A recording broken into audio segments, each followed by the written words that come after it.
Kalau sudah paham konsepnya, maka pada sesi berikutnya kita akan berdiskusi bagaimana cara penerapannya. Ya, yaitu menerapkan sebuah distribusi normal yang telah distandardisasi tadi atau yang sudah dibakukan. Nah, cara penerapan ini kita ambil sebuah contoh kasus seperti begini. Upah mingguan para mandor di sebuah industri misalnya diasumsikan mengikuti sebuah distribusi normal dengan rata-rata adalah $1.000 dan standar deviasinya adalah 100. Inilah upah mingguan para mandor. Nah, pertanyaannya adalah berapa nilai Z untuk upah seorang mandor yang mendapatkan $1.150 per minggu?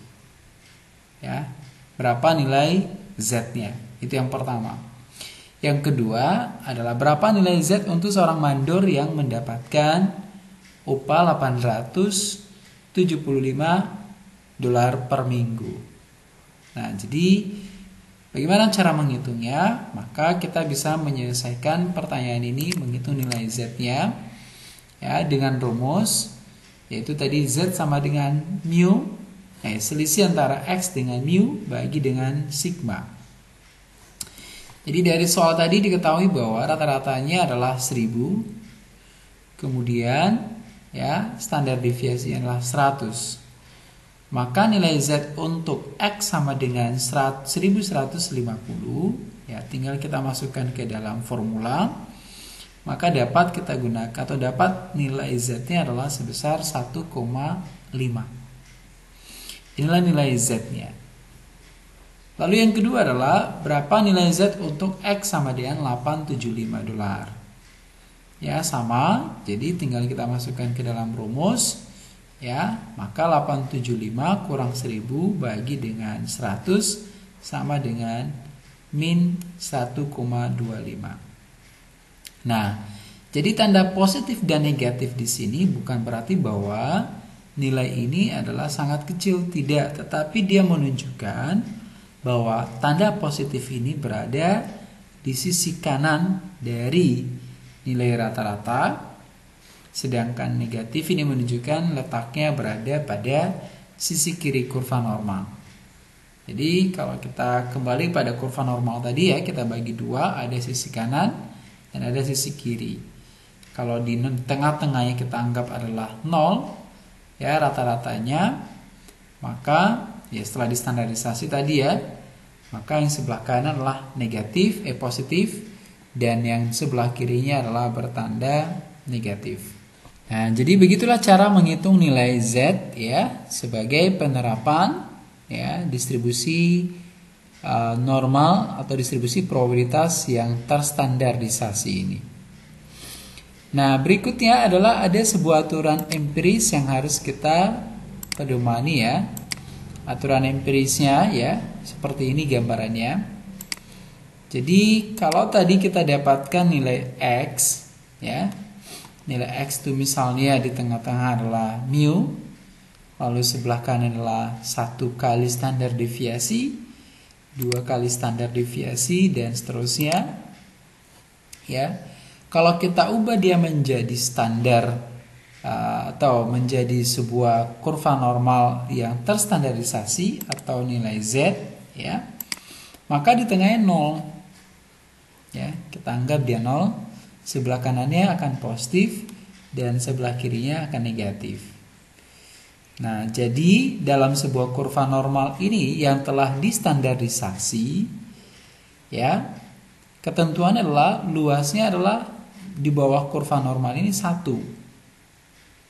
Sehingga kalau kita mau mengukur berapa luas mulai dari ya sini ke sini misalnya ya, kita bisa ukur itu ya, hitung berapa luas ini. Misalnya luasnya adalah 68% dari total kurva normal ini. Berarti ini menunjukkan nanti nilai probabilitasnya ya. Atau misalnya mulai dari min S2 sampai S2 plus ya, atau nilai yang distandarkan min 2 sampai positif 2 ya, luasnya adalah 95%. Jadi minus 2 ini bukan berarti bahwa nilai yang sangat kecil, tetapi sekali lagi hanya menunjukkan letaknya ada di sebelah kiri. Ya, sehingga kalau kita hitung berapa luas mulai dari min 2 sampai 2, luasnya adalah 95%. Atau kalau kita desimalkan 0,95. Ya. Atau misalnya mulai dari min 3 sampai positif 3 ya. Tentu adalah hampir semua dari luas kurva normal ini. Karena apa? Luas kurva normal ini tentu sampai ke sini ya, tak terhingga dia panjangnya berapa. Oke, jadi itulah aturan empiris dalam penggunaan kurva normal yang telah distandarisasi ini. Ya, atau dapat juga kita membacanya seperti ini ya. Sekitar 68% bidang di bawah kurva normal itu terletak dalam satu standar deviasi dari rata-rata. Ya. Atau nilainya adalah mu sama dengan plus negatif. Ya, berarti positif standar deviasi 1 kali ya. Dan negatif 1 standar deviasi dan seterusnya, ya. Nah, begitulah cara membaca aturan empirisnya. Agar lebih paham, sekarang kita coba aplikasikan bagaimana cara menghitung luas di bawah kurva normal yang telah distandarisasi tadi. Ya. Nah, di sini ada sebuah contoh kasus, yaitu adalah sebuah penelitian mengenai upah per jam anggota kru pemeliharaan maskapai. Ya, menunjukkan bahwa rata-rata upah per jamnya adalah ya upah per jam yang memelihara atau ya krunya, petugasnya itu adalah $20,5 per jam. Dengan standar deviasinya adalah $2,75. Kalau kita asumsikan bahwa distribusi upah per jam itu mengikuti distribusi probabilitas normal, ya, kemudian kita memilih seorang anggota kru secara acak tanpa memilih ya atau melihatnya ya, tapi kita pilih secara acak. Ya, jadi kalau rata-rata inilah 20,5, tentu ada yang di atas ini ya. Konsep rata-rata kan kita sudah pernah bercerita sebelumnya. Ada yang di atas ini, ada yang persis sama dengan ini, ada yang di bawah ini. Nah, sekarang kita coba ambil satu orang sampel ya untuk melihat atau menghitung probabilitas upahnya sekian berapa begitu. Nah, jadi pertanyaannya adalah berapa probabilitas orang yang kita dapatkan itu mendapatkan upah antara 20,5 sampai dengan $24 per jam. Ya, probabilitas seorang yang kita pilih tadi dari sekian banyak kru ya yang ada begitu. Itu yang pertama. Yang kedua, probabilitas seorang yang terpilih itu memiliki upah lebih dari 24 per jam, dolar per jam. Ya. Yang ketiga, seseorang yang kita pilih itu memiliki upah per jamnya kurang dari $19 per jam. Oke. Nah, untuk menjawab kasus seperti ini, maka kita buat dulu yang pertama yang diketahui dari soal. Yaitu tadi rata-rata upah per jamnya adalah 20,5 dengan standar deviasi 2,75. Lalu pertanyaannya adalah berapa probabilitas seseorang yang terpilih dengan upah, berarti variabel acaknya adalah upahnya, antara 20,5 sampai 24. Itu yang pertama. Yang kedua adalah probabilitas yang terpilih atau seorang itu yang terpilih punya upah lebih dari $24 per jam. Dan yang ketiga, yang terpilih itu punya atau berapa probabilitas yang terpilih itu punya upah kurang dari $19 per jam. Bagaimana cara menyelesaikannya? Kita coba selesaikan yang pertama dulu, yaitu probabilitas seseorang yang terpilih ya dengan upah antara 20,5 sampai $24 per jam. Nah, cara menghitungnya adalah ya, kita gunakan kurva normal yang telah distandarisasi tadi. Ya, jadi kalau kita gunakan rata-ratanya tadilah 20,5 ya, rata-rata upah kru tadi, ya. Kemudian kita butuh dia, karena dia kasusnya seorang yang terpilih itu dari upahnya 20,5 sampai 24, berarti dari sini ke sini ya. Berapa luas kurva normal ini? Nah, jadi untuk menghitungnya pertama standarisasi dulu dia dalam bentuk nilai Z. Ya. Bagaimana cara menghitung nilai Z-nya? Adalah Z sama dengan ya X kurang mu per standar deviasi.